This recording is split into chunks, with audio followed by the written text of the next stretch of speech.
We're making a Mars Rover for the Space Center. They've given us some specifications for it, like to be A4 size, has to be able to go up a 30-degree incline, follow a white line around the Mars surface in the National Space Center. Started off with the design and then put that onto a computer using AutoCAD to get a drawing, and then you work from the drawing basically to get a finished result. Having a project, to me, is very key, and certainly if it's in a partnership as well, it's even better.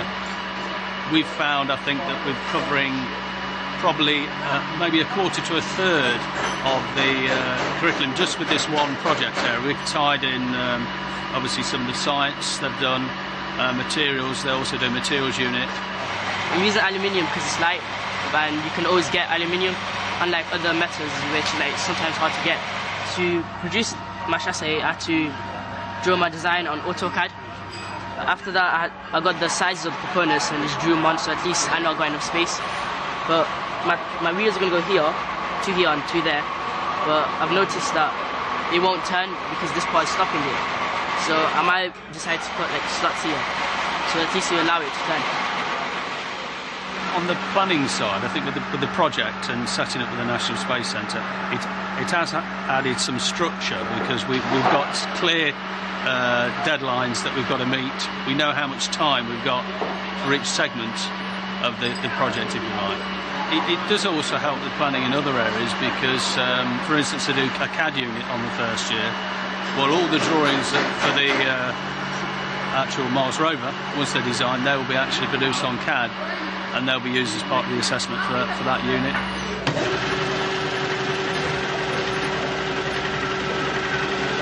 Tomorrow we're going to have a visit to the Space Center, and we'll be taking back what we have done, from kind of like designing the Mars Rover to what we have machined, what we have made.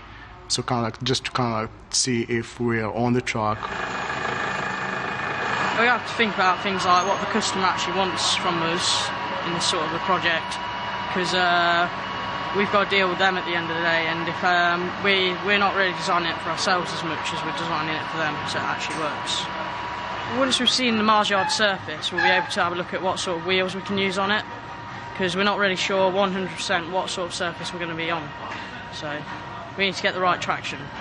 If I should give you some more bar, it's great to be able to say to the students today, you're going to the National Space Centre tomorrow, and the customer, Chris Darby, will be reviewing your project, and he wants to see, you know, all your practical elements, your design work, etc. And that's a good motivation factor, I think, because it's an outside agency rather than us being the customer.